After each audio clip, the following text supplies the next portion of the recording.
10वें विश्लेषण में स्वागत है। चलिए सीधे उस सवाल पर आते हैं जो शायद हर डिस्ट्रीब्यूटर सेल्समैन को परेशान करता है।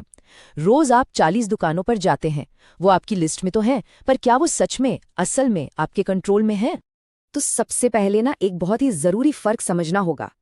सच कहूं तो यही कामयाबी की चाबी है। देखिए, किसी दुकान पर सिर्फ जाना और उस दुकान पर होने वाली हर चीज पर असल में कंट्रोल रखना, ये दो बिल्कुल अलग बातें हैं, है ना।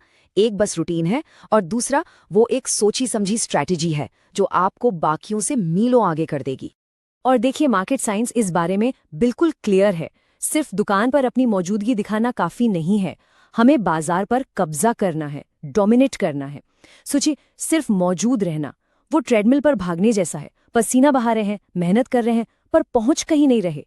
लेकिन बाजार पर कब्जा करना वो तो पहाड़ की चोटी पर खड़े होने जैसा है, जहां से आपको पूरा नजारा दिखता है, जहां से आप सब कुछ कंट्रोल करते हैं। ठीक है, तो इन दुकानों पर कंट्रोल पाने के लिए सबसे पहले हमें दुकानदार के दिमाग को समझना होगा। आखिर वो सोचते कैसे हैं, कौन सी चीज उन्हें मोटिवेट करती है। चलिए एक छोटा सा टूर लेते हैं उनके दिमाग की दुनिया का। रिटेल साइकोलॉजी कहती है कि ज्यादातर सेल्समैन, आप जानते हैं, वो इस हैबिट जोन में काम करते हैं। मतलब आप रोज जाते हैं, दुकानदार सिर हिलाता है, हो सकता है चाय भी पूछ ले, लेकिन आप उसकी बिजनेस स्ट्रैटेजी का हिस्सा नहीं हैं। आप बस एक आदत हैं। और आदतें तो बदली जा सकती है ना। आपकी कोई खास अहमियत नहीं बनती। तो एक जरूरी पार्टनर बनने का ये जो सफर है ना, ये 3 जोन से होकर गुजरता है। पहला हैबिट जोन, जहां आप बस एक और चेहरा हैं। दूसरा कंफर्ट जोन, जहां दुकानदार आपके साथ थोड़ा कंफर्टेबल है, पर असली मंजिल, असली गेम है प्रॉफिट जोन में पहुंचना। वो जगह जहां दुकानदार आपको सेल्समैन नहीं बल्कि अपने प्रॉफिट का पार्टनर मानने लगता है। और ये लाइन उस पूरे माइंडसेट शिफ्ट को एक बार में बता देती है। सिर्फ अपनी बीट की दुकानें कवर करना काफी नहीं है, आपको अपने इलाके पर एक विजेता की तरह कब्जा करना होगा। मतलब ये कि आपके कॉम्पिटिटर को वहां सांस लेने की भी जगह ना मिले। ये पैसिव कवरेज से एक्टिव कॉन्क्वेस्ट की तरफ एक बहुत बड़ा कदम है। तो आप सोच रहे होंगे कि ये सब सुनने में तो बहुत अच्छा लगता है, पर क्या ये असल दुनिया में काम करता है? तो जवाब है, बिल्कुल करता है। चलिए आपको संदीप की कहानी सुनाता हूँ। एक ऐसा सेल्समैन जो शायद बिल्कुल हमारी ही तरह था, जब तक कि उसने सिर्फ एक चीज नहीं बदली। तो संदीप रोज अपनी 40 दुकानों की बीट पूरी करता था। ऑर्डर्स भी ठीक ठाक आ रहे थे, लेकिन ग्रोथ नहीं थी। सेल्स वहीं की वहीं अटकी हुई थी। जाहिर है वो फ्रस्ट्रेट हो रहा था। मेहनत पूरे, पर नतीजा 0। वो एक पठार पे पहुंच गया था, आप जानते हैं, जहां अक्सर अच्छे सेल्समैन भी आकर अटक जाते हैं। तो और ज्यादा घंटे खपाने की बजाय संदीप ने फैसला किया कि अब स्मार्ट काम करना है। उसने डेटा देखना शुरू किया। और डेटा से मेरा मतलब कोई कॉम्प्लेक्स एक्सेल शीट नहीं है, नहीं, बस अपनी आंखें खुली रखी, बेसिक ऑब्जर्वेशन। और जो उसने देखा वो सच में चौंकाने वाला था। उसकी लगभग आधी दुकानों में उसका प्रोडक्ट सबसे नीचे वाली शेल्फ पर पड़ा धूल खा रहा था, जहां किसी कस्टमर की नजर तक नहीं जाती थी। बस इसी एक जानकारी के दम पर उसने अगले 6 हफ्तों के लिए एक सिंपल सा 3 स्टेप वाला एक्सपेरिमेंट शुरू किया। स्टेप 1, उसने उन 18 दुकानदारों से बात की और अपने प्रोडक्ट्स को आई लेवल शेल्फ पर रखवाया। स्टेप 2, उसने उन्हें अपने प्रोडक्ट्स की ज्यादा रेंज यानी ज्यादा SKUs रखने के लिए मनाया। और स्टेप 3, उसने हर 48 घंटे में एक छोटा सा फ्रेंडली फॉलोअप लेना शुरू कर दिया। और इस छोटे से फोकस्ड डेटा ड्रिवन एक्सपेरिमेंट का नतीजा क्या हुआ? सेल्स में 27% की जबरदस्त ग्रोथ। सोचिए, 27%। ये कोई छोटा मोटा बदलाव नहीं था, ये एक गेम चेंजर था। एक ऐसी जीत जिसने सिर्फ उसका कमीशन ही नहीं बल्कि कंपनी में उसकी पूरी इमेज बदल कर रख दी। ये चार्ट पूरी कहानी को बस एक नजर में दिखा देता है। ये जो बाईं तरफ वाली बार है, ये संदीप की पुरानी दुनिया है, एकदम फ्लैट, कोई ग्रोथ नहीं। और अब दाईं तरफ वाली बार देखिए, ये है उसकी नई स्ट्रेटेजिक अप्रोच का नतीजा। ये जो फर्क है ना, यही सब कुछ कह रहा है। कहते हैं ना, आंकड़े कभी झूठ नहीं बोलते। तो संदीप की ये जो कामयाबी थी, ये कोई तुक्का नहीं था, ये एक सिस्टम पर आधारित थी। और अच्छी खबर ये है कि ये एक ऐसा सिस्टम है जिसे कोई भी इस्तेमाल कर सकता है। तो चलिए अब उस 4 स्टेप कंट्रोल मॉडल को समझते हैं जो आपके बाजार पर कब्जा करने का ब्लूप्रिंट बन सकता है।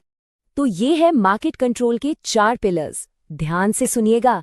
पहला, विजिबिलिटी इंडेक्स, ताकि कस्टमर सबसे पहले आपका ही प्रोडक्ट देखे। दूसरा, SKU पेनिट्रेशन, ताकि कस्टमर को ज्यादा चॉइस मिले।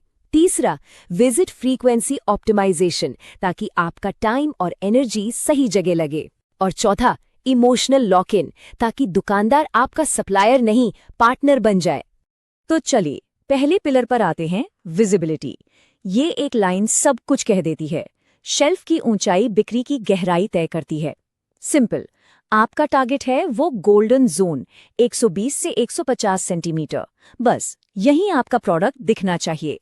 इसके लिए दुकानदार से बात करनी पड़े, फायदा समझाना पड़े, जो भी करना पड़े करिए, लेकिन इस पर कोई कॉम्प्रोमाइज नहीं। और अब चौथा पिलर, जो कि नंबर्स और डेटा से भी ज्यादा जरूरी है, वो है इमोशनल लॉक इन। एक सच्ची मुस्कान, दुकानदार के टाइम की इज्जत करना, कभी कभी बिजनेस के अलावा भी एक छोटा सा काम का सुझाव दे देना। ये छोटी छोटी असली चीजें हैं ना, यही एक लेन देन को मजबूत पार्टनरशिप में बदल देती हैं।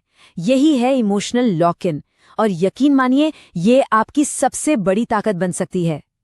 और हाँ, ये मत सोचेगा कि ये मॉडल कोई छोटी मोटी ट्रिक है। नहीं, दुनिया की जो सबसे बड़ी और कामयाब कंपनियां हैं ना, वो ठीक इसी तरह सोचती हैं, इसी तरह अपने मार्केट पर राज करती हैं। तो चलिए उनकी प्लेबुक से एक पन्ना चुराते हैं। देखिए, जो टॉप कंपनियां होती हैं वो अंदाजे पर काम नहीं करती, वो अपने इलाके की हर एक दुकान का मैप बनाती हैं। इसे कहते हैं आउटलेट यूनिवर्स मैपिंग। वो उन गैप्स को ढूंढती हैं जहां वो चूक रही हैं। इसे कहते हैं बीट गैप एनालिसिस। वो हर फैसले के लिए डेटा का इस्तेमाल करती हैं। सीधी सी बात है, वो डेटा से जीतती हैं, किस्मत के भरोसे नहीं रहती। तो पॉइंट क्या है? पॉइंट ये है कि डेटा आपको वो नज़र देता है जिसकी आपको सख्त ज़रूरत है। वो आपको एक लेज़र की तरह बताता है कि निशाना कहाँ लगाना है। डेटा के बिना आप बस अंधेरे में तीर चला रहे हैं और उम्मीद कर रहे हैं कि शायद कोई तीर निशाने पर लग जाए। और पता है, इसके पीछे एक बड़ा मज़ेदार साइंस भी है। न्यूरोसाइंस हमें बताता है कि जब कोई चीज़ प्रिडिक्टेबल और भरोसेमंद होती है, जैसे आपका हर मंगलवार सुबह 10 बजे पहुंचना या स्टॉक हमेशा टाइम पर देना, तो दुकानदार के दिमाग में एक feel good chemical dopamine release होता है।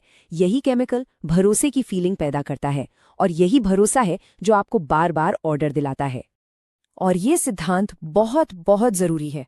Consistency beats aggression. हर बार एक भरोसेमंद, लगातार चलने वाली पार्टनरशिप बनाना, वो कभी कभार की जाने वाली अग्रेसिव सेल्स टैक्टिक से कहीं ज्यादा पावरफुल है। दुकानदार को एक साथी चाहिए, कोई सेल्समैन नहीं जो उस पर प्रेशर डाले। तो हमेशा कंसिस्टेंसी चुने, एग्रेशन नहीं। तो चलिए आज की बात को इस एक तीखे सवाल के साथ खत्म करते हैं।